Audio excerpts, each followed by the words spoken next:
Core36 underthrow. This is the cousin of the overthrow. Remember the overthrow, we were the Core36 bar, let me show you here real quick. The Core36 bar starts at a high anchor point when that's the push phase, right? And then the bottom part of the bar is the pull phase. Well, the question is, can I do it the other way? Sure. And the underthrow is the answer. Okay, with the underthrow now, we are performing the same movement in reverse. With the underthrow now, basically, I'm going to be pulling from the upper arm and pushing from the lower arm. Okay, that's it. That's what we're going to do with the Core36 attached to a cable crossover machine. You can do it with bands, okay, but for convenience and demonstration, I'm using a cable crossover. Yes, that we designed. So anyway, the grip is monkey grip. Okay, that's the easy part. The tricky part here is where to stand. How far forward to the cable machine or to the side. And notice that I have these marks, reference marks on the floor. Okay, the straight line represents, okay, uh, the line from cable to cable. Okay, and the axis or the two diagonal line represent my footprint. Okay, so what I'm going to do first is stand in the middle of the cable machine, which is this converging point right here. Okay, I'm going to stand somewhere here. Okay, and my body is going to be centered to the cable machine. Okay, and then from there, I'm going to perform a split stance. Okay, so because I'm facing this way, okay, I know my left is going to come on top. It's going to be my pull arm. So same side leg go forward to the diagonal line. Okay, and then my right leg is going to go back. Okay, and because my right arm is the push arm, so I'm going to go right here. Okay, now I'm going to coil my hip so I can turn and grab the core bar. Okay? Make sure the distance is equal. Okay, from side to side. Okay, and the width is going to be about shoulder width apart, monkey grip. Okay, now once you're here, you're going to lower your center of mass just a little bit so you increase the base of support. Okay, this movement, it's going to entail a pull phase, push phase. Okay, but the angle of the orbit, Jimmy, you move more to this side, is diagonal. It's the same as the overthrow, but now as opposed to be moving forward, I'm going to be moving back. Okay, I'm going to be working the posterior muscles of most of my core on the left side. Okay, but I'm working the anterior portion of my core, let's say obliques here, on the push side.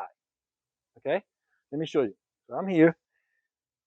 Make sure that you have a side band to the push side right here. Why? Because you want to open the shoulder on the left side so you can pull. See, right here, and sit back. See, don't do it forward. See, your center of mass change from the right here from the center by shifting your body slightly back. Okay, the back foot, and then back here. Okay? Notice again, forearms, elbows, 90. Forearm 90 to the bar, elbow angle 90. Okay, like so. So make sure that you keep your shoulder blades flat. How you do that? Well, by keeping your elbows at 90 and your forearm at 90 to the bar. Okay? When you do that, your shoulder blades will be flat. Okay?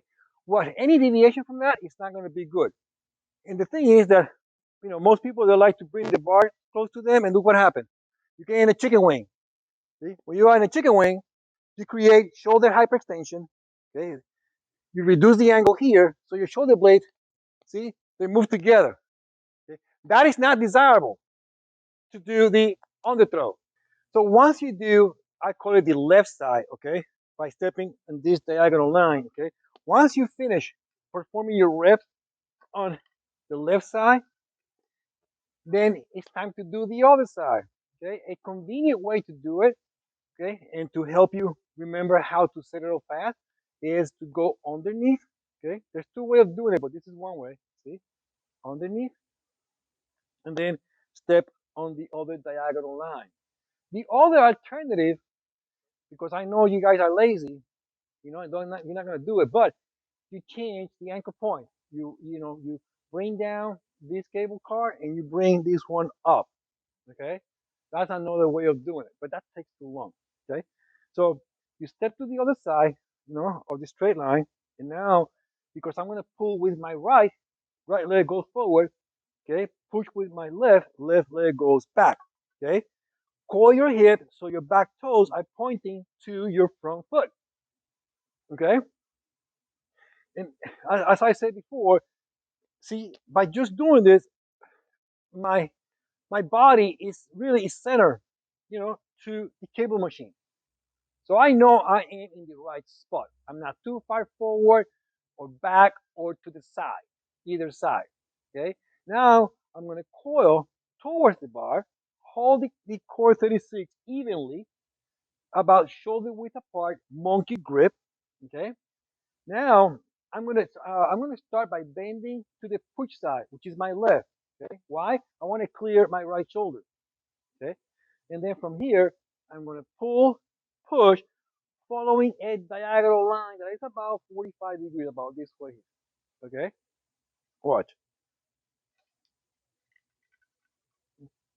Notice that when I rotate, I move my central mass a little bit down into the back. Okay. Or my body weight uh, slide forward slightly. See, right here. I have more weight on the back foot than the front foot.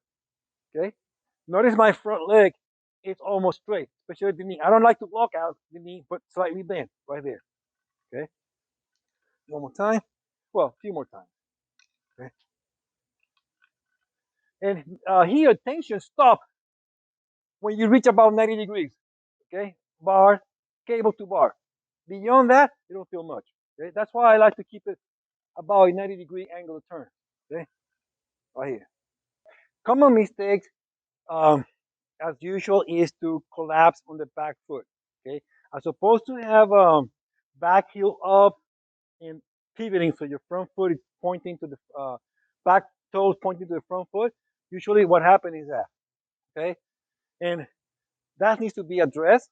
Okay, um, it's just that most of us, we are not used to it. We're not used to pivoting.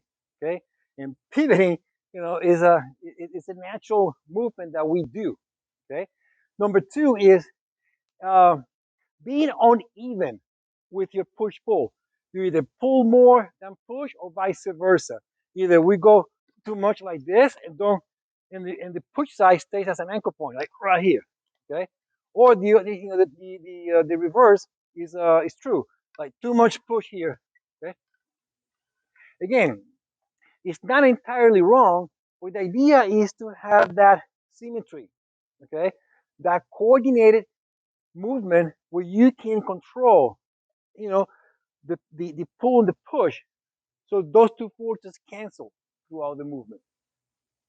And another mistake is, you know, if the pull side is high and the push is low, people tend to reverse it. Supposed to go this way, high, low, okay, like so. They change it, They kind of go like this way, okay. Well, that's why we have the overthrow, okay. It doesn't happen often, but it's something that you want to take into consideration.